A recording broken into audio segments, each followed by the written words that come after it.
जय हिंद। मैं संजय सिंह आप सभी को आप सबके YouTube channel Sanjay on study zone पर स्वागत करता हूं। दोस्तों, यह क्रॉन पब्लिकेशन का प्रैक्टिस बुक है। दोस्तों, इसमें क्रॉन पब्लिकेशन के द्वारा 15 प्रैक्टिस बुक दिया गया है, प्रैक्टिस सेट दिया गया है और यह 12 नंबर प्रैक्टिस सेट है। दोस्तों, इससे पहले 11 प्रैक्टिस सेट मैं करवा चुका हूं। यदि आप लोग उसे नहीं देखे हैं तो इस वीडियो के या इस चैनल के प्लेलिस्ट में जाएं, आपको वहां पर पूरी प्लेलिस्ट उपलब्ध मिलेगी। दोस्तों, यदि आप लोग देखना चाहते हैं तो, और यदि आप लोग को करंट अफेयर पढ़ना है तो मैं एसपीडी का करंट अफेयर पूरा साल भर का करंट अफेयर मैं पढ़ा चुका हूं। दोस्तों, पूरे वर्ष का, और उसी का मैं ऑब्जेक्टिव फॉर्म में भी इंपॉर्टेंट प्रश्न ला रहा हूँ। यदि आप उसे पढ़ना चाहते हैं तो उसका भी प्लेलिस्ट में बना दिया हूँ, उसे भी आप लोग जाके देख सकते हैं और अपनी तैयारी में करंट अफेयर को और भी मजबूती प्रदान कर सकते हैं। दोस्तों, यदि आप लोगों को अच्छा लगता है तो वीडियो को लाइक करें, दोस्तों ग्रुप में शेयर करें एंड चैनल को सब्सक्राइब करना ना भूलें। दोस्तों, चैनल को ज़्यादा से ज़्यादा सब्सक्राइब करें और लोगों के बीच ज़्यादा से ज़्यादा शेयर करें दोस्तों, ताकि हमें भी मोटिवेशन मिल सके। तो चलिए इस वीडियो को स्टार्ट करते हैं। आज का पहला प्रश्न इसमें दिया गया है, प्रैक्टिस सेट नंबर 12 का पहला प्रश्न क्या दिया गया है ये हम लोग देखेंगे। तो प्रैक्टिस नंबर 12 का पहला प्रश्न है, निम्नलिखित में से लॉरेंज वक्र क्या दर्शाता है। यदि हम ये देखें लॉरेंज वक्र क्या दर्शाता है तो इसमें क्या होगा। तो लॉरेंज वक्र है, जो वक्र है लॉरेंज वक्र या आय के वितरण को दर्शाता है। ऑप्शन नंबर डी हमारा सही आंसर है। लॉरेंज वक्र अर्थशास्त्र में लॉरेंज वक्र संपत्ति या आय के वितरण को लेखा चित्रित प्रस्तुतिकरण को दर्शाता है। ग्राफ क्षैतिज अक्ष पर संपत्ति या आय के अनुसार जनसंख्या के सप्तमक की योजना तैयार करता है और इसमें संपत्ति के वितरण का असमानता को दर्शाता है। संपत्ति का वितरण का कितनी असमानता है उसके द्वारा प्रस्तुत किया जाता है लॉरेंज वक्र के द्वारा। इस वक्र को 1905 में मैक्स ओ लॉरेंस द्वारा विकसित किया गया था। इसके द्वारा मैक्स ओ लॉरेंस का जो आय की वितरण की जो असमानता है उसे दर्शाता है लॉरेंज वक्र। तो ऑप्शन नंबर डी हमारा सही आंसर होगा। यदि नेक्स्ट प्रश्न चलते हैं दोस्तों, इसमें दिया गया है नेक्स्ट प्रश्न दिया गया है, इसमें कहा गया है कि निम्नलिखित में से कौन सा एक मौलिक कर्तव्य नहीं है। तो कौन सा एक मौलिक कर्तव्य नहीं है, यदि इसे देखें तो मौलिक कर्तव्य कौन नहीं है। तो इसमें सैन्य और शिक्षा के अतिरिक्त सभी उपाधियों को उन्मूलन ये मौलिक कर्तव्य नहीं है, यह मौलिक कर्तव्य नहीं है। ऑप्शन नंबर डी सही आंसर होगा। सैन्य और शिक्षा के अतिरिक्त सभी उपाधियों का उन्मूलन यह मौलिक कर्तव्य नहीं है। संविधान का पालन और राष्ट्रीय ध्वज का सम्मान करना यह मौलिक कर्तव्य के अंतर्गत आता है। दोस्तों, एकता और भाईचारे को बढ़ावा देना यह भी मौलिक कर्तव्य के अंतर्गत आता है। प्रभुत्व की रक्षा और उसे बनाए रखना यह भी मौलिक कर्तव्य के अंतर्गत आता है। तो कौन नहीं आता है, तो ऑप्शन नंबर डी सैन्य और शिक्षा के अतिरिक्त सभी उपाधियों का उन्मूलन करना मौलिक कर्तव्य के अंतर्गत नहीं आता है। ऑप्शन नंबर डी हमारा सही आंसर होगा। ऑप्शन नंबर डी सही आंसर है। ये भारतीय संविधान के भाग 3 में मौलिक कर्तव्य के बारे में वर्णन, मौलिक अधिकार के बारे में वर्णन दिया गया है दोस्तों, ठीक है। और जो ये उपाधियों का अंत का उल्लंघन किया गया है तो मौलिक के अधिकार के अंतर्गत आता है उपाधियों का अंत, और यह अनुच्छेद 18 में आता है। अनुच्छेद 18 में उपाधियों का अंत किया गया है। ये मूल अधिकार का दिया हुआ है, ये मूल अधिकार का अनुच्छेद 18 का दिया हुआ है, ना कि मौलिक कर्तव्य का। तो ऑप्शन नंबर डी हमारा सही आंसर है। और यदि मौलिक कर्तव्य देखें तो मौलिक कर्तव्य भाग 4 के क्रम है दोस्तों, और 51 के क्रम में दिया गया है मौलिक कर्तव्य। तो ऑप्शन नंबर डी हमारा सही आंसर है। नेक्स्ट प्रश्न चलते हैं दोस्तों, इसमें दिया गया है पूना समझौता महात्मा गांधी और के बीच हुई थी। तो पूना समझौता महात्मा गांधी और भीमराव अम्बेडकर के बीच हुई थी। ऑप्शन नंबर डी हमारा सही आंसर है। महात्मा गांधी और भीमराव अम्बेडकर के बीच यदि आपसे पूना पैक्ट के बारे में पूछे कब हुआ था, तो पूना पैक्ट 24 सितंबर 1932 को पुणे में किया गया था दोस्तों। 24 सितंबर 1932 को पुणे महाराष्ट्र में, महाराष्ट्र की यरवदा सेंट्रल जेल में महात्मा गांधी और अंबेडकर जी के मध्य हुआ था। और ब्रिटिश भारत में राज्य विधान सभाओं के सदस्य को निर्वाचन करने के लिए दलितों के पृथक निर्वाचन मंडल के मैकडोनाल्ड आवास प्रदान करने हेतु इस समझौतों पर हस्ताक्षर किया गया था। तो कहाँ हुआ था ये पूछा है। पूना पैक्ट हुआ था महाराष्ट्र के पुणे में, और कौन सी जेल में, तो यरवदा सेंट्रल जेल में किया गया था। तो ऑप्शन नंबर डी हमारा सही आंसर है।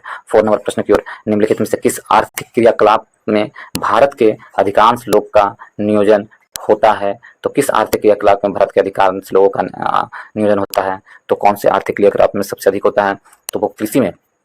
ऑप्शन नंबर सी हमारा सही आंसर है। कृषि में सबसे अधिक लोग का नियोजन होता है। ऑप्शन नंबर सी सही आंसर है।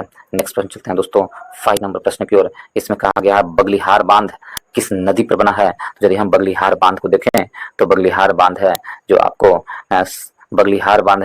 आपको कहाँ पर? चिनाब नदी पर बना हुआ है। ऑप्शन नंबर ए हमारा सही आंसर है। बगलिहार बांध चुनाव नदी पर बना हुआ है।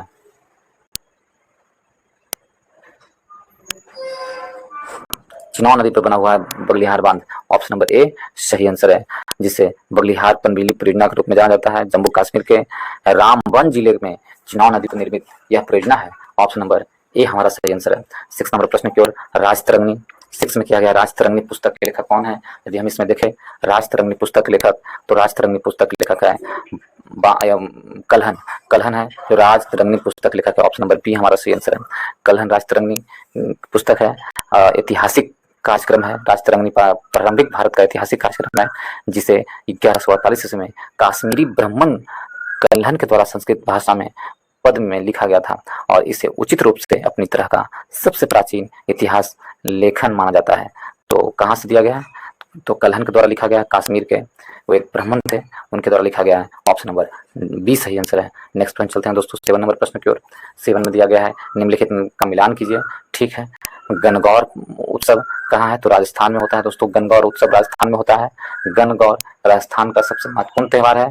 इसे महिलाएं लोक नृत्य करते हुए भगवान शिव की और पत्नी गौरी की पूजा करती है गणगौर में। ठीक है, गणेश चतुर्दशी महाराष्ट्र की पूजा है दोस्तों। भगवान गणेश जी का पूजा किया जाता है। यह महाराष्ट्र का प्रमुख त्यौहार है, और इसमें गणेश चतुर्थी महाराष्ट्र में है। जब दुर्गा पूजा देखें, दुर्गा पूजा पश्चिम बंगाल में है। माँ दुर्गा की इसमें आराधना की जाती है, और यह बंगाल की लोकप्रिय त्यौहार है दोस्तों। तो ऑप्शन कौन सा होगा? बी, ए का बी, 2 का सी और 3 का ए। 1 का बी, 2 का सी और 3 का ए। ऑप्शन नंबर ए हमारा सही आंसर होगा। ऑप्शन नंबर ए सही आंसर होगा। नेक्स्ट प्रश्न चलते हैं दोस्तों 8 नंबर प्रश्न की ओर। यदि हम देखें 8 नंबर प्रश्न की ओर यदि देखें, तो नंबर्स डू लाइट नामक पुस्तक के लेखक कौन है? नंबर्स डू लाइट्स पुस्तक के लेखक कौन है? तो नंबर्स डू लाइट्स पुस्तक लेखक आकाश चोपड़ा है। ऑप्शन नंबर बी सही आंसर है। आकाश चोपड़ा नंबर्स डू लाइट्स पुस्तक के लेखक है। ऑप्शन नंबर बी सही आंसर है। नेक्स्ट पॉइंट चलते हैं दोस्तों 9 में, बुद्ध की 80 फीट बड़ी प्रतिमा को बोध गया में है निर्मित की गई थी। बुद्ध की 80 फीट बड़ी प्रतिमा को जो बोध गया में है, उसे निर्मित की गई है किसके द्वारा? तो उसे जापानियों के द्वारा निर्मित की गई है। जापानियों ने उसे निर्मित करवाया है। ऑप्शन नंबर ए हमारा सही आंसर है। और यह प्रतिमा लाल ग्रेनाइट एवं बलुआ पत्थर से निर्मित हुई है। इसका निर्माण 7 वर्ष का समय लगा है दोस्तों। 7 वर्ष का समय। ऑप्शन नंबर ए हमारा सही आंसर है। नेक्स्ट प्रश्न चलते हैं 10 नंबर प्रश्न को। मत विलास प्रहसन का लेखक कौन था? तो मत विलास प्रहसन का लेखक कौन था? तो ऑप्शन नंबर मत विलास प्रहसन का लेखक महेंद्र बर्मन था। ऑप्शन नंबर सी हमारा सही आंसर है। महेंद्र बर्मन है जो मत विलास प्रहसन के लेखक है। ऑप्शन नंबर सी सही आंसर है, महेंद्र बर्मन। नेक्स्ट प्रश्न चलते हैं दोस्तों 11 नंबर प्रश्न की ओर। गांधी जी दक्षिण अफ्रीका में कितने वर्ष रहते थे? तो गांधी जी है जो दक्षिण अफ्रीका में 21 वर्ष तक रहे हैं। ऑप्शन नंबर बी सही आंसर है। गांधी जी दक्षिण अफ्रीका में कितने वर्ष रहे हैं? 21 वर्ष रहे हैं। ऑप्शन नंबर बी सही आंसर है। 21 वर्ष गांधी जी रहे हैं। 1893 या 92 से लेकर के 1915 ईस्वी तक तकरीबन 21 वर्ष गांधी जी भारत से बाहर रहे हैं, दक्षिण अफ्रीका में रहे हैं। नेक्स्ट प्रश्न चलते हैं 12 प्रश्न की ओर। 12 में दिया गया है, आजाद हिंद सरकार की निर्माण की घोषणा की गई थी। तो आजाद हिंद सरकार के निर्माण की घोषणा 21 अक्टूबर 1943 को की गई थी। ऑप्शन नंबर सी सही आंसर है। 21 अक्टूबर 1943 को आजाद हिंद सरकार के निर्माण की घोषणा की गई थी। ऑप्शन नंबर सी हमारा सही आंसर है। ऑप्शन नंबर सी सही आंसर है।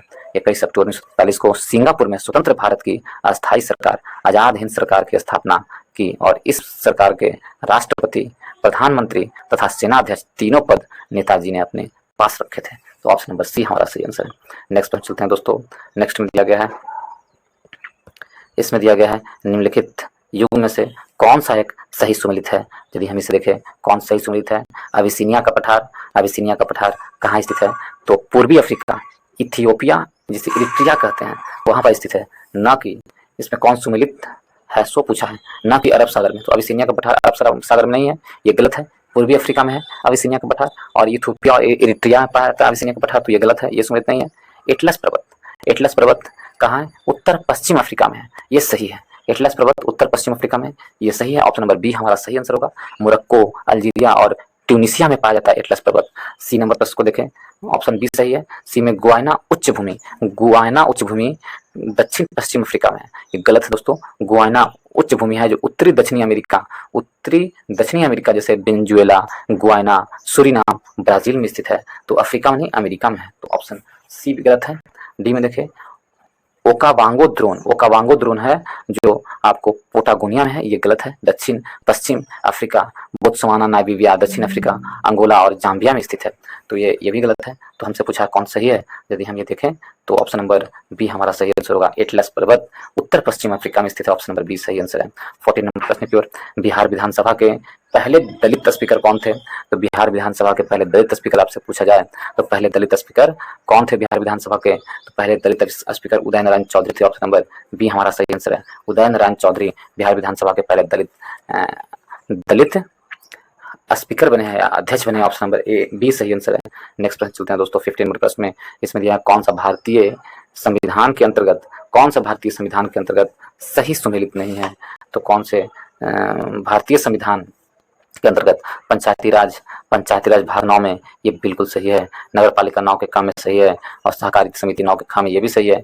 अधिकरण भाग 10 में ये गलत है दोस्तों। तो हमसे पूछा कौन सही सुमेलित नहीं है? तो ऑप्शन नंबर डी हमारा सही आंसर है। ऑप्शन नंबर डी सही सुमेलित नहीं है। ऑप्शन नंबर डी सही सुमेलित नहीं है। यदि अधिकरण का प्रावधान भाग 14 के क में दिया गया है दोस्तों, अधिकरण के प्रावधान का भाग 14 के क में दिया गया है, इसे 42वें संविधान संशोधन 1976 के द्वारा जोड़ा गया है। भाग 9 के ख को 97वें संविधान संशोधन 2011 के द्वारा जोड़ा गया है। भाग 9 के ख जो सहकारी समिति 2011 में जोड़ा गया है, 2011 में जोड़ा गया है। 9 के ख में रखा गया है 97वां संविधान संशोधन 2011 के द्वारा धारा 4 के अंतर्गत स्थापित किया गया है। इसे सहकारी समिति के प्रावधान दिए गए हैं 9 के ख। तो हमारा आंसर क्या होगा? ऑप्शन नंबर डी हमारा सही आंसर होगा। यदि नेक्स्ट प्रश्न चलते हैं दोस्तों, इसमें दिया गया है 16 नंबर प्रश्न में, सर्वोच्च न्यायालय में न्यायाधीश की नियुक्ति होने के लिए व्यक्ति को कम से कम कितने वर्ष उच्च न्यायालय का एडवोकेट होना चाहिए? तो सर्वोच्च न्यायालय में न्यायाधीश नियुक्त होने के लिए व्यक्ति को कम से कम कितने वर्ष उच्च न्यायालय का एडवोकेट होना चाहिए? तो व्यक्ति को कम से कम कितने? तो व्यक्ति को कम से कम 10 वर्ष उच्च न्यायालय का एडवोकेट होना चाहिए। ऑप्शन नंबर बी हमारा सही आंसर। कितना? 10 वर्ष तक उच्च न्यायालय का एडवोकेट रहेगा तभी वो सर्वोच्च न्यायालय का न्यायाधीश बन सकते हैं। ऑप्शन नंबर बी सही आंसर है। भारतीय संविधान के भाग 5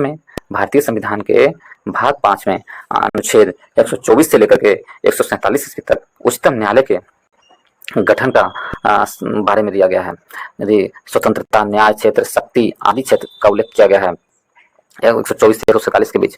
अनुच्छेद 124 के 3 के अनुसार उच्चतम न्यायालय में न्यायाधीशों की नियुक्ति की निम्नलिखित योग्यता होंगे। अनुच्छेद 124 के 3 के अनुसार तो क्या क्या योग्यता है? उसे भारत का नागरिक होनी चाहिए सर्वोच्च न्यायालय के न्यायाधीश बनने के लिए, और उसे किसी उच्च न्यायालय का कम से कम 5 साल के लिए न्यायाधीश होना चाहिए तभी वो सर्वोच्च न्यायालय के न्यायाधीश बन सकता है। या उसे उच्च न्यायालय का किसी भी उच्च न्यायालय का न्यायालयों में उसे उच्च न्यायालय या विभिन्न उच्च न्यायालयों में मिलाकर 10 साल तक वकील होने का अनुभव प्राप्त हो तभी वह सर्वोच्च न्यायालय का न्यायाधीश बन सकता है।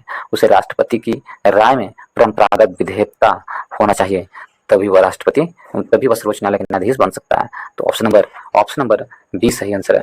नेक्स्ट प्रश्न चलते हैं दोस्तों, इसमें दिया 17 नंबर प्रश्न की ओर। इसमें है पंचायती राज से संबंधित निम्नलिखित कथनों में से कौन सा सही नहीं है? तो पंचायती राज से संबंधित कौन सा कथन सही नहीं है? पंचायती राज से संबंधित उपरोक्त कथनों में से कथन कौन सा सत्य नहीं है? तो यदि हम देखें तो इसमें दिया गया है कि पंचायत व्यवस्था भारतीय ग्रामीण जीवन का युगों से एक अभिन्न अंग रहा है। ये बिल्कुल सही कथन है दोस्तों। 73वां संविधान संशोधन 15 अगस्त 1993 को प्रभावित हुआ था, ये गलत है। ऑप्शन नंबर 20 सही नहीं है। यह एक त्रिस्तरीय जीविक के रूप से जुड़ी रचना है, ये भी सही है। भारत के संविधान के अनुच्छेद 243 के जी इसके महत्व को बढ़ाता है, ये भी सही है। ए, सी और डी सही है। हमसे पूछा कौन सही नहीं है? ऑप्शन नंबर बी सही नहीं है। 73वां संविधान संशोधन 24 अप्रैल को आया था दोस्तों, न कि 15 अगस्त को। 24 अप्रैल 1993 को लागू किया गया था या प्रभावी हुआ था। तो ऑप्शन नंबर बी हमारा सही होगा। ऑप्शन नंबर बी गलत है। नेक्स्ट प्रश्न चलते हैं दोस्तों, इसमें दिया गया 18 में, कौन सा देश हिमालयी गुलाब नमक को भौगोलिक संकेत जीआई के रूप में पंजीकृत करेगा? तो कौन सा देश है जीआई के रूप में पंजीकृत करेगा, ये प्रश्न पूछा गया है। तो वह पाकिस्तान है जो जीआई के रूप में पंजीकृत करेगा हिमालयी गुलाबी नामक भौगोलिक संकेत। तो पाकिस्तान। ऑप्शन नंबर बी सही आंसर है। नेक्स्ट प्रश्न चलते हैं 19 नंबर प्रश्न की ओर। अल्पकालीन सीमांत लागत वक्र आकार के होते हैं। अल्पकालीन सीमांत लागत वक्र आकार के होते हैं। कौन से आकार के होते हैं? तो यह है जो आपको अल्पकालीन सीमांत लागत हैं जो यू आकार के होते हैं। ऑप्शन नंबर ए हमारा सही आंसर है, यू आकार के। नेक्स्ट प्रश्न चलते हैं दोस्तों, इसमें दिया गया है 20 नंबर प्रश्न में। 20 में कहा गया है 1917 में महात्मा गांधी ने दमनकारी 1917 में जो महात्मा गांधी ने दमनकारी बगानी व्यवस्था के खिलाफ किसानों को संघर्ष के लिए प्रेरित करने के लिए का दौरा किया था। कहाँ का दौरा किया था किसानों को प्रेरित करने के लिए? तो चंपारण का दौरा किए थे महात्मा गांधी ने। ऑप्शन नंबर सी हमारा सही आंसर होगा, चंपारण की दौरा किए थे। ठीक है, तीन कठिया प्रणाली को रोकने के लिए महात्मा गांधी ने चंपारण का दौरा किए थे 1917 में। 17 में किए थे। इस प्रणाली के अंतर्गत किसान अपनी भूमि पर 3/20 भाग पर नील की खेती करने की वो बाध्य थे।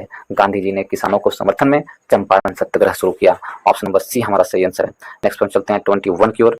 बदामी चालुक्यों के बदामी जाने से पहले उनकी राजधानी थी। तो बदामी चालुक्यों के बदामी जाने से पहले उनकी राजधानी कहाँ थी? एहोल थी। ऑप्शन नंबर बी हमारा सही आंसर है। मंदिर का शहर चालुक्यों की पहली राजधानी थी और यह व्यापार का केंद्र था। तो ऑप्शन नंबर बी एहोल अभिलेख से प्राप्त होता है। बदामी चालुक्यों को बदामी जाने से पहले उसकी राजधानी क्या होता है, कहाँ थी? तो बदामी चालुक्य की राजधानी एहोल थी। नेक्स्ट प्रश्न चलते हैं दोस्तों 22 की ओर। बिहार का न्यूनतम वन क्षेत्र वाला जिला कौन सा है? तो बिहार का न्यूनतम वन क्षेत्र वाला जिला हमसे पूछा है, तो इसका आंसर क्या होगा? शेखपुरा बिहार का न्यूनतम वन क्षेत्र वाला जिला है। ऑप्शन नंबर सी सही आंसर है। शेखपुरा 1.19 किलोमीटर में घनत्व है वन का। तो ऑप्शन नंबर सी शेखपुरा में न्यूनतम वन क्षेत्र वाला जिला है। नेक्स्ट पॉइंट चलते हैं दोस्तों, इसमें दिया गया है 23 की ओर। 23 नंबर प्रश्न में है विश्व पार्किंसंस दिवस निम्न में से किस दिन मनाया जाता है? तो विश्व पार्किंसंस दिवस किस दिन मनाया जाता है? तो क्या है? ऑप्शन नंबर सी 11 अप्रैल को विश्व पार्किंसंस दिवस मनाया था। ऑप्शन नंबर सी हमारा सही आंसर है। 11 अप्रैल को विश्व पार्किंसंस दिवस मनाया था। ऑप्शन नंबर सी सही आंसर है। 24 में लंबी और सबसे गहरी रेल सुरंग गोथार्ड बेस सुरंग किस दिशा में स्थित है? तो गोथार्ड रेल सुरंग है जो कहाँ स्थित है, ये प्रश्न पूछा है। गोथार्ड रेल सुरंग है जो आपको स्विट्जरलैंड में है। ऑप्शन नंबर सी हमारा सही आंसर है। गोथार्ड वेस्ट टनल स्विट्जरलैंड में अल्पस पर्वत शिखर से होकर गुजरने वाला रेलवे वेस्ट टनल है दोस्तों। ऑप्शन नंबर सी हमारा सही आंसर है। कहाँ? स्विट्जरलैंड का है विश्व की सबसे लंबी और सबसे गहरी रेल सुरंग। कहाँ है? तो स्विट्जरलैंड में। गोथार्ड बेस सुरंग स्विट्जरलैंड है। ऑप्शन नंबर सी हमारा सही आंसर है। नेक्स्ट पॉइंट चलते हैं दोस्तों 25 नंबर। सिड्डो का संबंध किसके विकास से है? तो सिड्डो का संबंध है जो आपको सिड्डो का संबंध लघु उद्योग से संबंधित है। ऑप्शन नंबर ए हमारा सही आंसर है। लघु उद्योग से सिड्डो का संबंध है। ऑप्शन नंबर ए सही आंसर है। सिड्डो का तात्पर्य है लघु उद्योग विकास संगठन से है इसका संबंध। यह लघु स्तर से उद्योगों को विकसित एवं प्रोत्साहित के लिए नीति और कार्यक्रम के प्रतिपादक समन्वय निरीक्षित करता है। ऑप्शन नंबर ए हमारा सही आंसर है। ऑप्शन नंबर ए सही आंसर है, लघु उद्योग से सिड्डो। 26 में किस राज्य की कांगड़ा चाय को यूरोपीय आयोग से जीआई टैग मिला है? तो किस राज्य की कांगड़ा चाय को यूरोपीय आयोग से जीआई टैग मिला है? तो हिमाचल प्रदेश के कांगड़ा चाय को यूरोपीय आयोग से जीआई टैग मिला है। ऑप्शन नंबर डी हमारा सही आंसर है। ऑप्शन नंबर डी सही आंसर है।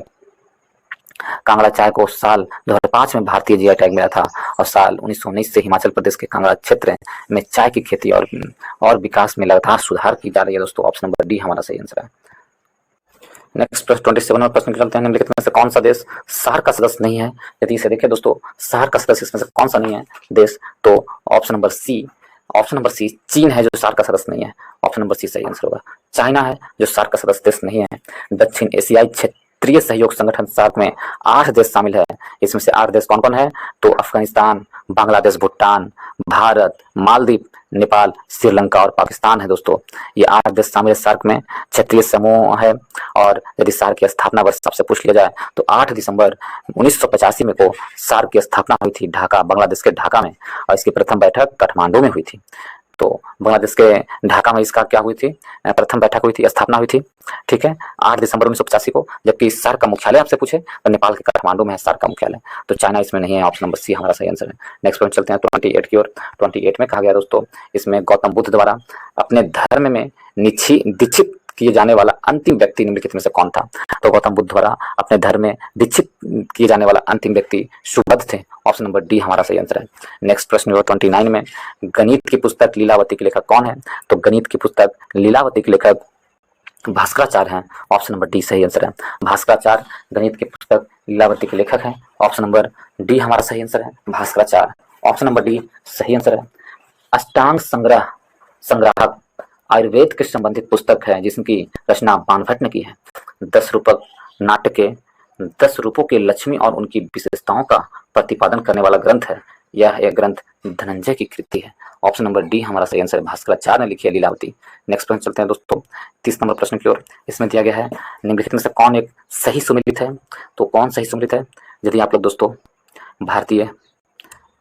यदि आप लोग प्रैक्टिस सेट यूटेरिया का प्रैक्टिस सेट पढ़ना चाहते हैं, यूटेरिया के प्रैक्टिस सेट का जीके जीएस आप लोग पढ़ना चाहते हैं दोस्तों, आज यदि आप लोग यूटेरिया का प्रैक्टिस सेट बना चुके हैं और उसका जीके जीएस को रिवाइज करना चाहते हैं तो मैं उसका 15 का 15 सेट का जीके जीएस मैं अपलोड कर चुका हूं प्रैक्टिस सेट का, और उसे मैं एक प्ले लिस्ट बना दिया हूं दोस्तों, आप लोग जाकर देख सकते हैं, या उसका वीडियो मैं इस वीडियो के डिस्क्रिप्शन बॉक्स में डाल दूंगा।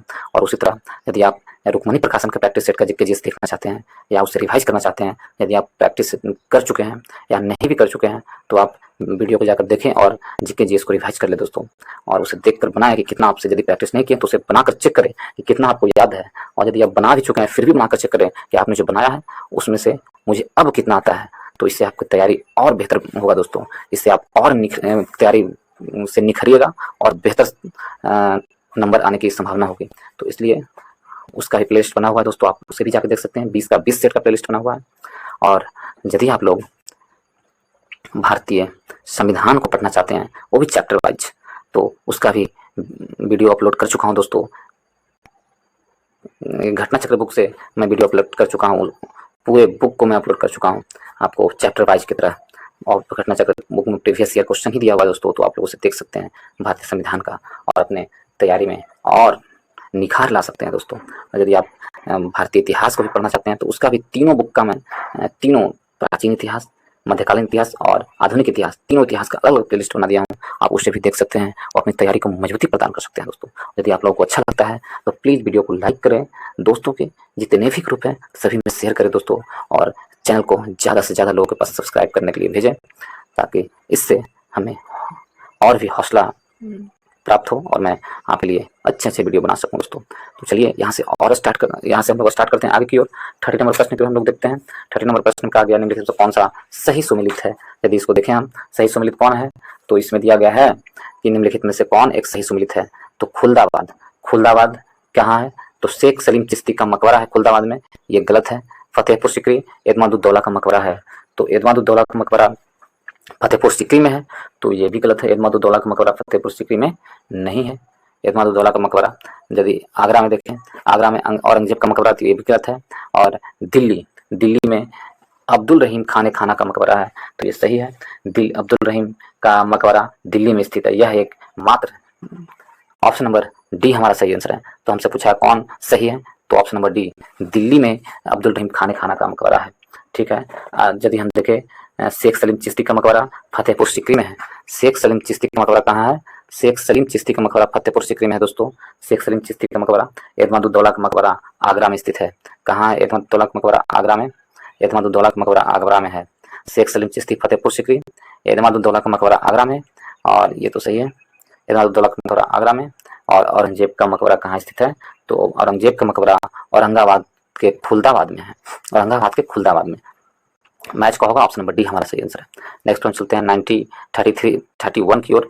मुजफ्फरपुर में किंग्सफोर्ड की हत्या का प्रयास कब किया गया? तो मुजफ्फरपुर में किंग्सफोर्ड की हत्या का प्रयास वर्ष 1908 में किया गया था। ऑप्शन नंबर ए हमारा सही आंसर है।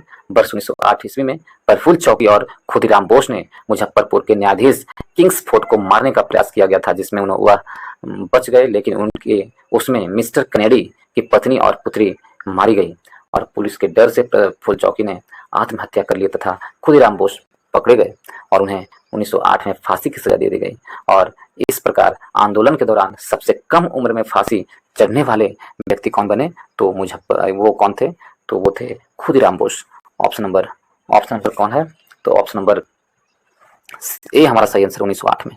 32 में निम्नलिखित में से किसे केप कैमरून के नाम से भी जाना जाता है? तो केप कैमरून के नाम से कन्याकुमारी के जाना जाता है। ऑप्शन नंबर सी हमारा सही आंसर है।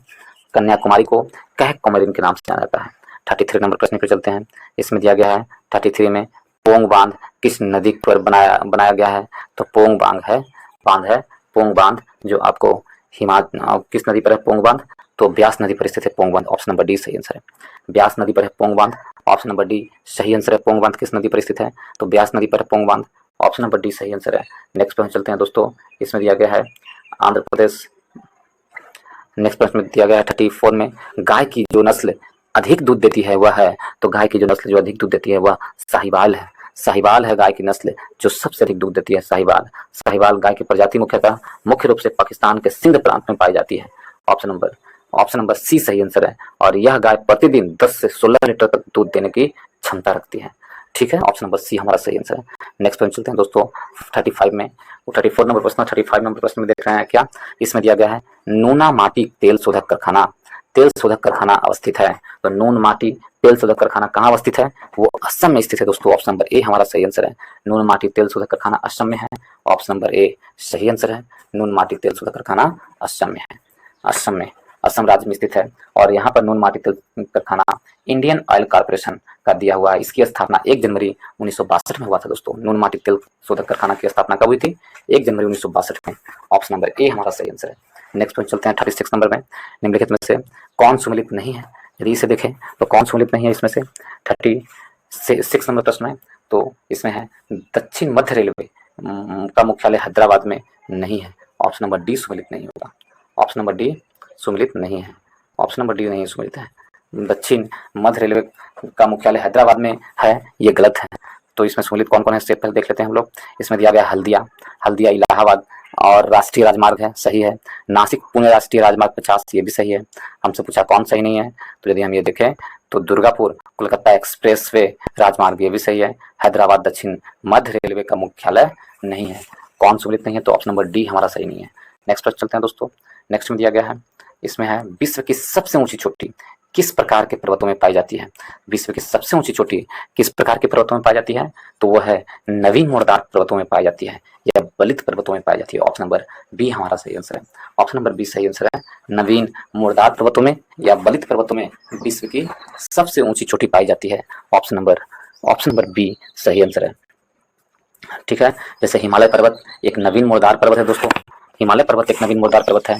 इस पर्वत में उदाहरण के लिए जिसका निर्माण पर्शियल काल में सेनोजोइक में हुआ था, जहां विश्व की सर्वाधिक ऊंची चोटी की श्रृंखला पाई जाती है। जैसे माउंट एवरेस्ट 8,850 मीटर विश्व की सबसे ऊंची चोटी है। कंचनजंगा, मकालू, धौलागिरी, नंगा पर्वत, नंदा देवी, त्रिशूल, अन्नपूर्णा, केटू आदि हिमालय के अलावा नवीन मोरदार पर्वत कौन कौन है? यदि नवीन मोरदार पर्वत और कौन कौन है हिमालय के अलावा? तो रॉकीज पर्वत जो उत्तरी अमेरिका में रॉकीज है, उत्तरी अमेरिका में पाया था रॉकीज पर्वत, वो भी नवीन मोरदार पर्वत है। इंडीज पर्वत दक्षिण अफ्रीका में है, वो भी नवीन मोरदार पर्वत है। अल्पस पर्वत यूरोप में है, नवीन मोरदार पर्वत का उदाहरण है। ग्रेट डिवाइडेड रेंज ऑस्ट्रेलिया में है, ग्रेट डिवाइडेड रेंज वो भी नवीन पर्वत का उदाहरण है। और एटलस पर्वत नवीन पर्वत का उदाहरण है जो अफ्रीका में पड़ता है। नवीन पर्वत का उदाहरण मैं बता चुका हूँ कुछ। ऑप्शन नंबर बी हमारा सही आंसर है। इसमें देखें 38 में हॉर्न ऑफ अफ्रीका के अंग है। तो हॉर्न ऑफ अफ्रीका के अंग कौन है? तो हॉर्न ऑफ अफ्रीका के अंग है सोमालिया, इथियोपिया और जिबूती। ऑप्शन नंबर सी हमारा सही आंसर होगा। हॉर्न ऑफ अफ्रीका के अंग आते हैं सोमालिया, इथियोपिया, जिबूती और इरिट्रिया। ऑप्शन नंबर सी सही आंसर है। नेक्स्ट प्रश्न चलते हैं दोस्तों। इसमें कहा जा रहा है 39 में बिहार के किस मंडल में सर्वाधिक जिले हैं? तो बिहार के कौन से मंडल में सबसे अधिक जिले हैं, ये प्रश्न पूछा है। तो बिहार के पटना मंडल में सबसे अधिक जिले हैं। बिहार के पटना मंडल में सबसे अधिक जिले हैं। ऑप्शन नंबर ए हमारा सही आंसर है। पटना मंडल में 6 जिले हैं। पटना, नालंदा, भोजपुर, रोहतास, बक्सर और कैमूर, ये बिहार के पटना मंडल में पाए जाते हैं। ऑप्शन नंबर ए हमारा सही आंसर है। नेक्स्ट प्रश्न चलते हैं 40 नंबर प्रश्न की ओर। भारत के राष्ट्रपति को यह अधिकार नहीं प्राप्त है कि वह भारत के राष्ट्रपति को यह अधिकार नहीं प्राप्त है कि वह अनुच्छेद 72 के तहत क्षमादान शक्ति प्राप्त है। तो कौन सा नहीं है? तो सर्वोच्च न्यायालय के न्यायाधीश को हटाने का अधिकार प्राप्त नहीं है। किसे? भारत के राष्ट्रपति को अधिकार प्राप्त नहीं है सर्वोच्च न्यायालय के न्यायाधीश को हटाने का। ठीक है, सर्वोच्च न्यायालय के न्यायाधीश को हटाने का अधिकार प्राप्त नहीं। यदि क्षमादान देखें अनुच्छेद 72 के तहत क्षमादान की शक्ति प्राप्त है किसे? तो राष्ट्रपति को। अनुच्छेद कितना? तो 72 के तहत। अनुच्छेद 356 देखे तो अनुच्छेद 356 के तहत राज्यों में राष्ट्रपति शासन लगाया जाता है। राज्यों में राष्ट्रपति शासन लगाया जाता है, जिसे आपातकाल कहते हैं, वो अनुच्छेद 356 के तहत लगाया जाता है। अनुच्छेद 352 के तहत राष्ट्रीय आपात होता है दोस्तों, अनुच्छेद 352 के तहत राष्ट्रीय आपात होता है, जबकि अनुच्छेद 360 के तहत वित्तीय आपात की घोषणा की जाती है। अनुच्छेद 360 के तहत वित्तीय आपात की घोषणा की जाती है। और अध्यादेश यदि देखें दोस्तों, तो अध्यादेश अनुच्छेद 123 के तहत अध्यादेश राष्ट्रपति द्वारा जारी किया जाता है। अध्यादेश कितने के तहत? 123 के तहत। ऑप्शन नंबर कितने के तहत? तो 23 के तहत। तो ऑप्शन नंबर बी सही आंसर है। नेक्स्ट प्रश्न चलते हैं दोस्तों, इसमें दिया गया है 41 नंबर प्रश्न में, हाल ही में किस कंपनी ने को नवरत्न सेंट्रल पब्लिक सेक्टर एंटरप्राइज का दर्जा मिला है? तो हाल ही में किस कंपनी को नवरत्न सेंट्रल पब्लिक सेक्टर एंटरप्राइज का दर्जा दिया गया है? तो वो कौन सी कंपनी है जो हाल ही में उसे दर्जा दिया गया है? तो rail Vikas Nigam limited. Option number A हमारा सही आंसर है। रेल विकास निगम लिमिटेड को दिया गया है, ऑप्शन नंबर ए सही आंसर है, रेल विकास निगम लिमिटेड को। नेक्स्ट प्रश्न चलते हैं दोस्तों, 42 नंबर प्रश्न में, फिल्म फेयर अवार्ड 2023 में किसे सर्वश्रेष्ठ अभिनेत्री के अवार्ड से सम्मानित किया गया है? फिल्म फेयर अवार्ड 2023 में सर्वश्रेष्ठ अभिनेत्री के रूप में किसे सम्मानित किया गया है 2023 का फिल्म फेयर अवार्ड में? तो उसे आलिया भट्ट को सम्मानित किया गया। ऑप्शन नंबर डी हमारा सही आंसर है। फिल्म फेयर अवार्ड में आलिया भट्ट को विश्व अभिनेत्री के रूप में सम्मानित किया गया है। ऑप्शन नंबर सर्वश्रेष्ठ अभिनेत्री के रूप में ऑप्शन नंबर डी हमारा सही आंसर है। फिल्म फेयर अवार्ड 2023 की घोषणा की कर दी गई। 68वें फिल्म फेयर अवार्ड समारोह में फिल्म इंडस्ट्री के चर्चित हस्तियों में से भाग लिया गया। आलिया भट्ट को उनकी फिल्म गंगूबाई काठियावाड़ी के लिए सर्वश्रेष्ठ अभिनेत्री का पुरस्कार दिया गया है। आलिया भट्ट को गंगूबाई काठियावाड़ी के लिए सर्वश्रेष्ठ अभिनेत्री का पुरस्कार दिया गया है, जबकि राजकुमार राव को फिल्म बधाई दो के लिए बेस्ट एक्टर का अवार्ड दिया गया है। बधाई दो के लिए। और संजय लीला भंसाली द्वारा डायरेक्ट की गई फिल्म गंगूबाई काठियावाड़ी को बेस्ट फिल्म के अवार्ड से नवाजा भी गया है। ऑप्शन नंबर डी हमारा सही आंसर है। कौन सा देश NVS-01 नेविगेशन सैटेलाइट लॉन्च करने जा रही है? तो कौन सा देश NVS-01 नेविगेशन सैटेलाइट लॉन्च करने जा रही है? तो भारत है। NVS-01 नेविगेशन सैटेलाइट लॉन्च किया है। ऑप्शन नंबर डी हमारा सही आंसर है, वो भारत देश है। सैटेलाइट को इसरो द्वारा 29 मई को लॉन्च किया जाएगा। यह एक नेविगेशन सैटेलाइट है जिसे GSLV MK2 के द्वारा, किसके द्वारा? GSLV MK2 पर लॉन्च किया जाएगा। इसका उद्देश्य 7 उपग्रह वाले नेविगेशन समूह NAV1C को बढ़ाया जाएगा। NVS-01 उपग्रह तारामंडल में एक अन्य उपग्रह IRNSS जीवन का नौवहन क्षमता को प्रतिस्थापित करेगी। ऑप्शन नंबर बी हमारा सही आंसर है, भारत लॉन्च करने जा रही है।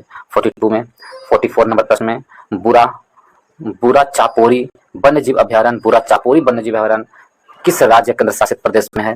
बुरा चापोरी वन्यजीव अभयारण्य यदि देखें दोस्तों, तो किस राज्य एवं केंद्र शासित प्रदेश में है? तो इसका आंसर क्या होगा? बुरा चापोरी वन्यजीव अभयारण्य असम में है। बुरा चापोरी वन्यजीव अभयारण्य यदि आपसे पूछ ले कहाँ है, तो असम में है। ऑप्शन नंबर सी हमारा सही आंसर है। ऑप्शन नंबर सी सही आंसर है, असम में है। और यह वन्यजीव अभयारण्य, बुरा चापोरी वन्यजीव अभयारण्य ब्रह्मपुत्र नदी के दक्षिण तट पर असम में स्थित है दोस्तों।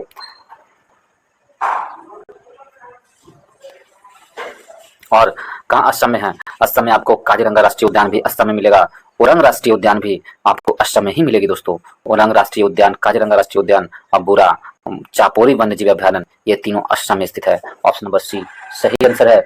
यदि आप असम के मुख्यमंत्री के बारे में देखेंगे तो आपको असम के मुख्यमंत्री कौन है? हेमंत बिश्व शर्मा है असम के मुख्यमंत्री। आप असम के राज्यपाल के बारे में हमें कमेंट बॉक्स में आंसर दीजिए दोस्तों। बताइए असम के राज्यपाल कौन है? अभी हमें कमेंट बॉक्स में उसका आंसर दीजिए। तो असम के राज्यपाल कौन है ये बताइए। तो असम के मुख्यमंत्री हमने बता दिया, हेमंत बिश्व शर्मा है।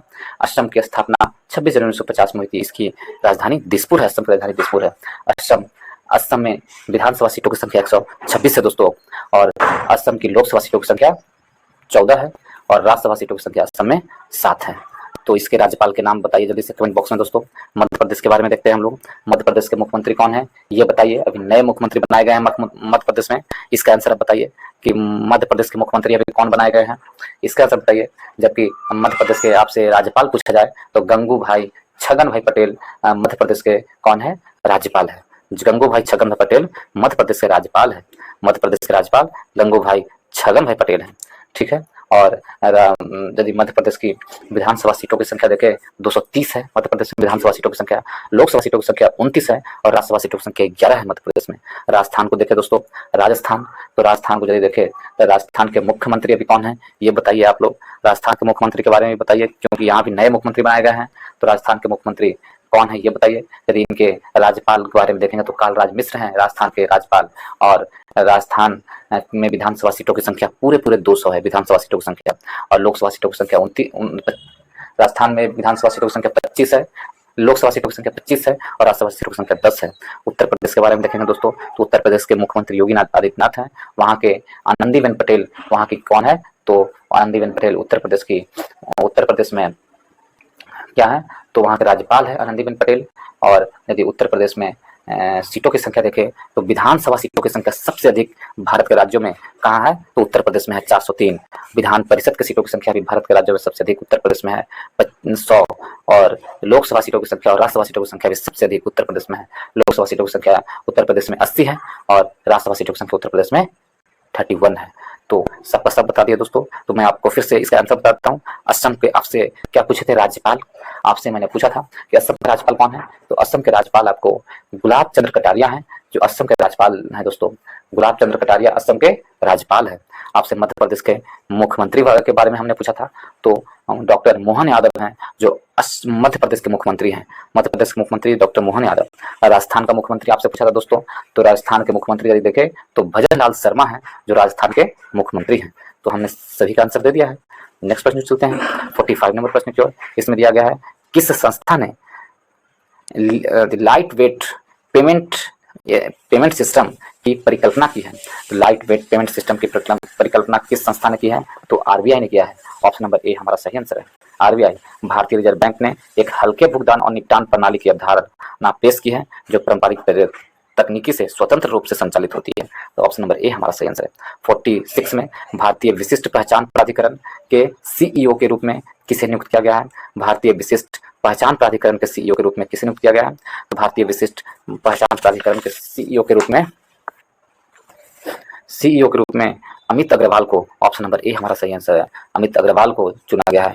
ऑप्शन नंबर ए सही आंसर है, अमित अग्रवाल को चुना गया है। ठीक है, नेक्स्ट प्रश्न चलते हैं दोस्तों 47 नंबर प्रश्न की ओर। 47 में है research and analysis wings raw का नया प्रमुख किसे चुना गया है। तो research and analysis wing raw के नया अध्यक्ष 30 जून को ही चुना गया था। और ये किसे, तो रॉ के नया अध्यक्ष रवि सिन्हा को चुना गया था, रवि सिन्हा को चुना गया था। ठीक है, नेक्स्ट प्रश्न चलते हैं दोस्तों। यदि आपसे रॉ की स्थापना वर्ष पूछे तो 1968 में रॉ की स्थापना हुई थी। 48 में भारत के किस गायक संगीतकार को बर्मिंघम सिटी यूनिवर्सिटी ने डायरेक्टेड की उपाधि से सम्मानित किया है। तो किस गायक को डायरेक्टेड की उपाधि से सम्मानित किया है बर्मिंघम यूनिवर्सिटी ने, तो वो कौन गायक है, तो इसमें से यदि देखें तो उस गायक का नाम क्या है, ये प्रश्न पूछा है दोस्तों। कौन गायक को चुना गया है, तो ऑप्शन नंबर डी आंसर सही होगा, वो शंकर महादेवन को चुना गया। ऑप्शन नंबर डी सही आंसर है, शंकर महादेवन। 49 नंबर प्रश्न पर चलते हैं दोस्तों। इसमें दिया गया है युविनाश ज्वालामुखी किस देश में स्थित है जिसके कारण वहां आपातकाल की घोषणा कर दी गई है। युविनाश ज्वालामुखी, ये काफी महत्वपूर्ण प्रश्न है दोस्तों। युविनाश ज्वालामुखी है किस देश में है, तो युविनाश ज्वालामुखी पेरू में स्थित है। युविनाश ज्वालामुखी उसे फटने के कारण ज्वालामुखी के आसपास के इलाकों में 60 दिनों के लिए आपातकाल की घोषित किया गया है। ऑप्शन नंबर सी सही आंसर है, युविनाश ज्वालामुखी पेरू में है, ऑप्शन नंबर सी सही आंसर है। नेक्स्ट प्रश्न चलते हैं दोस्तों 50 नंबर प्रश्न में। भारत किस देश के साथ सैन्य अभ्यास नोमैडिक एलिफेंट में 2023 में भाग ले रहा है। तो भारत है जो मंगोलिया के साथ सैन्य अभ्यास में नोमैडिक एलिफेंट 2023 में भाग ले रहा है। ऑप्शन नंबर सी सही आंसर है, मंगोलिया के साथ। मंगोलिया की राजधानी कहाँ है, तो उलान बटोर है दोस्तों। मंगोलिया की राजधानी उलान बटोर है, ऑप्शन नंबर सी सही आंसर है। नेक्स्ट प्रश्न चलते हैं दोस्तों। इसमें दिया गया समान अध्ययन है, यहाँ से 51 से देखेंगे समान अध्ययन। एक पार्सेक तारों संबंधित दूरियां मापने का मात्रक बराबर होता है। तो एक पार्सेक से तारों संबंधित दूरियां मापने के लिए, पार्सेक से दूरी मापा जाता है तारों का, या तो इसके कितना मान होता है एक पार्सेक बराबर, एक पार्सेक बराबर होता है 3.25 प्रकाश वर्ष या 3.26 प्रकाश वर्ष। ऑप्शन नंबर कितना, बी हमारा सही आंसर है। नेक्स्ट प्रश्न चलते हैं 52 में। एनीमोमीटर किसे निम्नलिखित में से किसका मापन किया जाता है। एनीमोमीटर से किसका मापन किया जाता है, तो एमिनोमीटर से किसका मापन करता है, यह प्रश्न पूछा गया है। तो एनीमोमीटर द्वारा पवन का वेग मापा जाता है। पवन के वेग मापी जाती है एनीमोमीटर से। ऑप्शन नंबर सी हमारा सही आंसर है। पवन का वेग एनीमोमीटर से मापी जाती है। रॉबिन्स कप एनीमोमीटर यदि आपसे पूछे तो ये सबसे अधिक प्रचलित पवन वेग मापी है, रॉबिन्स कप एनीमोमीटर। दूरपाठन पवन मापी, इसका उपयोग हवाई अड्डों में किया जाता है। ठीक है, नेक्स्ट प्रश्न चलते हैं दोस्तों 53 नंबर प्रश्न की ओर। 53 में दिया गया है कि 53 में है पदार्थ के संवेग और वेग के अनुपात में कौन सी भौतिक राशि प्राप्त की जाती है। पदार्थ के संवेग और वेग पदार्थ के संवेग और वेग के अनुपात में कौन सी भौतिक राशि प्राप्त की जाती है, तो वो कौन सी भौतिक राशि है, तो ऑप्शन नंबर सी द्रव्यमान है। द्रव्यमान इसमें दिया गया है, द्रव्यमान बराबर होता है संवेग बटा वेग, संवेग बटा वेग होता है द्रव्यमान बराबर, द्रव्यमान बराबर संवेग बटा वेग। ऑप्शन नंबर सी हमारा सही आंसर है। संवेग एक अदिश राशि है, इसका मात्रक किलोग्राम मीटर प्रति सेकंड होता है। वेग भी एक सदिश राशि है, इसका एसआई मात्रक मीटर प्रति सेकंड होता है। जबकि द्रव्यमान एक अदिश राशि है, किसी भी स्थिति में वस्तु का द्रव्यमान नहीं बताया जा सकता है। तो ऑप्शन नंबर सी सही आंसर है। 54 नंबर प्रश्न करते हैं रेडियम। रेडियम को देखें तो कौन सही सुमेलित है, कौन से सुमेलन को इसको सुमेलित करना है हमको, तो इसको यदि सुमेलित करें तो इसे हम एक ही फ्रेम में ले आते हैं दोस्तों। तो रेडियम, रेडियम की खोजकर्ता कौन है, तो मैडम क्यूरी है। रेडियम की खोजकर्ता कौन है, madam Curie. Penicillin Alexander Fleming है, पेनिसिलिन के खोजकर्ता। एक्सरे रोएंटजन है, एक्सरे के खोजकर्ता रोएंटजन है। और चेचक के खोजकर्ता कौन है, एडवर्ड जेनर है। तो इस प्रकार यदि मैचिंग करें 2 1 4 3 होगा दोस्तों। Option number 2 1 4 3 option number A हमारा सही आंसर है। 2 1 4 3 ऑप्शन नंबर ए सही आंसर है। नेक्स्ट क्वेश्चन चलते हैं 55 नंबर प्रश्न में। प्रकाश विकिरण की प्रकृति होती है, तो प्रकाश विकिरण की प्रकृति कैसी होती है। प्रकाश विकिरण की प्रकृति तरंग एवं कण दोनों के समान होती है। ऑप्शन नंबर सी हमारा सही आंसर है। प्रकाश विकिरण की प्रकृति तरंग एवं कण दोनों की समान होती है, यानी दोहरी होती है।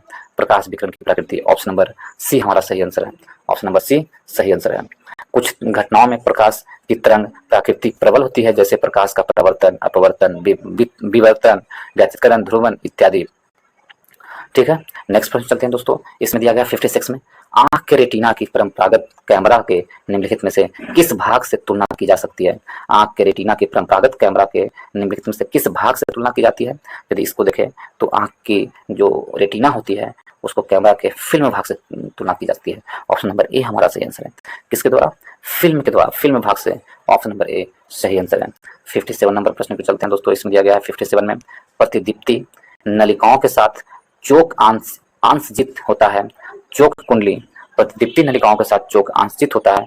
चोक कुंडली क्या होता है, तो चोक कुंडली है जो ट्यूबलाइट में प्रयुक्त होती है चोक कुंडली, और इसका काम है लाइट के वोल्टता को बढ़ाती है। ऑप्शन नंबर ए हमारा सही आंसर है। लाइट की वोल्टता को बढ़ा देती है चौक। नेक्स्ट पॉइंट चलते हैं 58 की ओर। सितारों में अक्षय ऊर्जा का स्रोत का कारण क्या है। सितारों में जो अक्षय ऊर्जा का स्रोत क्या है, तो इसका स्रोत है हाइड्रोजन का हीलियम में परिवर्तित होना। ऑप्शन नंबर ए हमारा सही आंसर है। हाइड्रोजन को हीलियम में परिवर्तित होना, ऑप्शन नंबर ए सही आंसर है। 59 नंबर प्रश्न दिया गया है फ्लैश मेमोरी के बारे में निम्नलिखित कथनों में से कौन सा सही नहीं है। फ्लैश मेमोरी के बारे में कौन सा कथन सही नहीं है, तो इसमें यदि हम देखें तो इसमें कथन कौन सही नहीं, यह डिजिटल कैमरा, लैपटॉप आदि जैसे युक्तियों से सूचना ग्रहण के लिए प्रयुक्त होता है। Flash memory, option number A हमारा सही आंसर है। फ्लैश मेमोरी या डिजिटल कैमरा, लैपटॉप आदि जैसे युक्तियों में सूचना संग्रहण के लिए प्रयुक्त होता है। ऑप्शन नंबर ए सही आंसर है। सॉरी,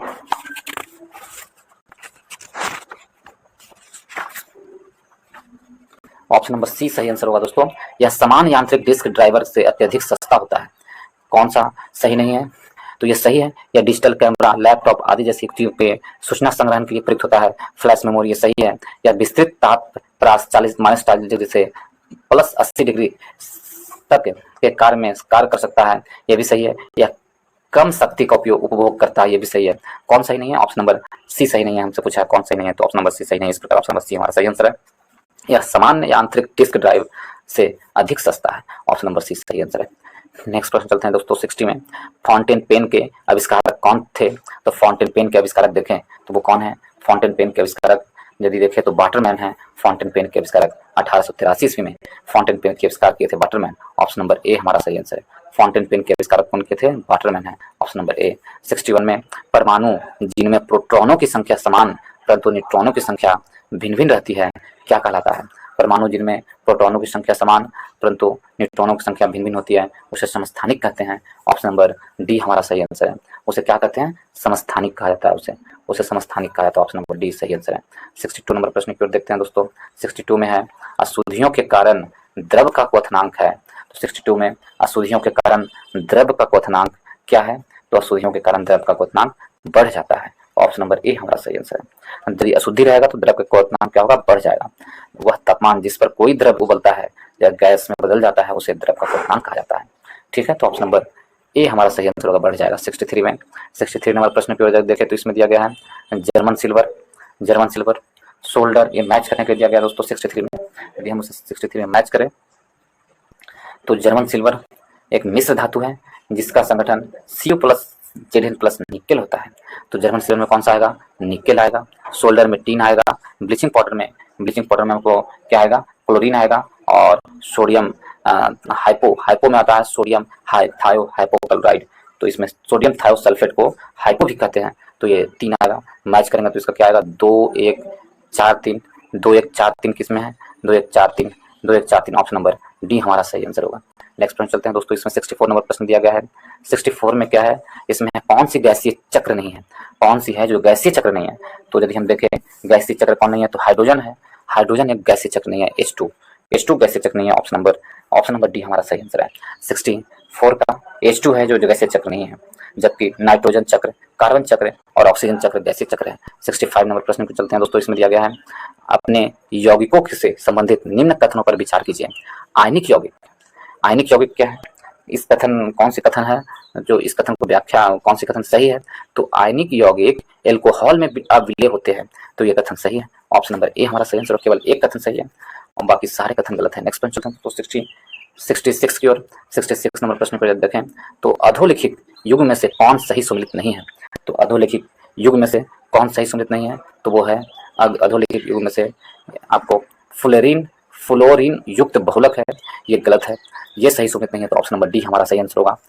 ऑप्शन नंबर डी सही आंसर होगा। सही सम्मिलित है कौन? तो पायरीन अग्निशामक होता है, ये सही है। और सल्फर डाइऑक्साइड अम्ल बन सकता है, ये भी सही है। फ्रियोन प्रसिद्धक रूप में आता है, ये भी सही है। सही कौन नहीं है? तो ऑप्शन नंबर डी हमारा सही नहीं है। इस प्रकार ऑप्शन नंबर डी सही आंसर होगा। 67 में चले हम लोग। किसका उपयोग विस्फोटक के उत्पादन में किया जाता है? तो विस्फोटक के उत्पादन के लिए ग्लिसरॉल का उपयोग किया था। ऑप्शन नंबर ए हमारा सही आंसर है, ग्लिसरॉल का। नेक्स्ट प्रश्न चलते हैं दोस्तों। शहद का प्रमुख घटक क्या है? तो शहद का प्रमुख घटक है कौन सा? तो शहद का प्रमुख घटक फैक्ट्रोज होता है।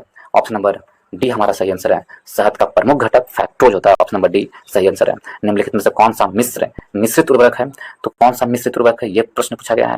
तो इसमें से अमोनियम सल्फेट है जो मिश्रित उर्वरक है। अमोनियम सल्फेट एक मिश्रित उर्वरक है। ऑप्शन नंबर सी हमारा सही आंसर है, अमोनियम सल्फेट। नेक्स्ट प्रश्न चलते हैं दोस्तों। सूची 1 सूची 2 को मिलान करें। यदि इसे देखें सूची 1 सूची 2 को, तो केवलार क्या है? संश्लेषित रेशा है। केवलार एक संश्लेषित रेशा है। टेक्सोल क्या है? तो कैंसर रोधी दवा है। टेक्सोल कैंसर रोधी दवा है। जिंक फास्फाइड है जो आपको रोडेंट्स नाशी है, जिंक फास्फाइड। और नाइट्रोसेलुलोज क्या है? तो आपको एक विस्फोटक पदार्थ है। नाइट्रोसेलुलोज विस्फोटक पदार्थ है। यदि इस प्रकार से मैचिंग करें 2 3 4 1 होगा आंसर दोस्तों। 2 3 4 1 ऑप्शन नंबर बी हमारा सही आंसर है। इस प्रकार ऑप्शन नंबर बी सही आंसर होगा, 2 3 4 1। नेक्स्ट प्रश्न चलते हैं दोस्तों 71 नंबर प्रश्न की ओर। इसमें दिया गया है पैडोलॉजी निम्न वैज्ञानिक अध्ययन से संबंधित है। तो पैडोलॉजी किससे संबंधित है? तो पैडोलॉजी है जो कौन वैज्ञानिक अध्ययन से संबंधित है? तो पैडोलॉजी मिट्टी के निर्माण से संबंधित है। ऑप्शन नंबर बी हमारा सही आंसर है। पैडोलॉजी के मिट्टी के अध्ययन किया जाता है। इसमें पैडोलॉजी में मिट्टी के प्रकार व उसके संगठनों का अध्ययन किया जाता है पैडोलॉजी में। ऑप्शन नंबर बी हमारा सही आंसर है। निम्नलिखित में से कौन सा एक जीव अन्य 3 जीवों के वर्ग में का नहीं है? तो कौन सा जीव अन्य 3 के वर्ग में नहीं है? तो वो है ऑप्शन नंबर ए केकड़ा है जो अन्य 3 से अलग है।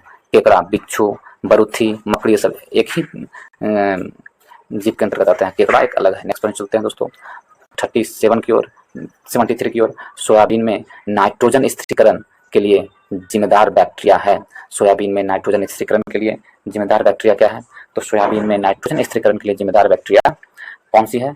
तो जिम्मेदार बैक्टीरिया है नाइट्रोजन स्थिरीकरण के लिए सोयाबीन में, वो कौन है? तो Rhizobium japonic. Option number B हमारा सही आंसर है। Rhizobium japonicum option number B सही आंसर है। हेमोग्लोबिन के बारे में निम्नलिखित कथनों पर विचार कीजिए। तो हेमोग्लोबिन के बारे में यदि कथन देखें तो इसमें यदि दिया जाए तो हेमोग्लोबिन है जो क्या है, यह रक्त में ऑक्सीजन का संचार करती है, ये सही है। यह लौ युक्त यौगिक है, ये भी सही है। यह कुछ हेमोग्लोबिन है जो यह कुछ रोगों के प्रति प्रतिरक्षा प्रदान करती है, गलत है। यह रक्त को लाल रक्त कणिका प्रदान करती है, ये सही है। तो मेरा सही आंसर क्या होगा, 1 2 4 3 ऑप्शन नंबर डी हमारा सही आंसर होगा, ऑप्शन नंबर डी सही आंसर। लास्ट प्रश्न पर चलते हैं दोस्तों, 75 नंबर प्रश्न की ओर। यह इस वीडियो का लास्ट प्रश्न होगा दोस्तों। यदि आप लोगों को अच्छा लगता है तो वीडियो को लाइक करें, दोस्तों के ग्रुप में ज़्यादा से ज़्यादा शेयर करें दोस्तों।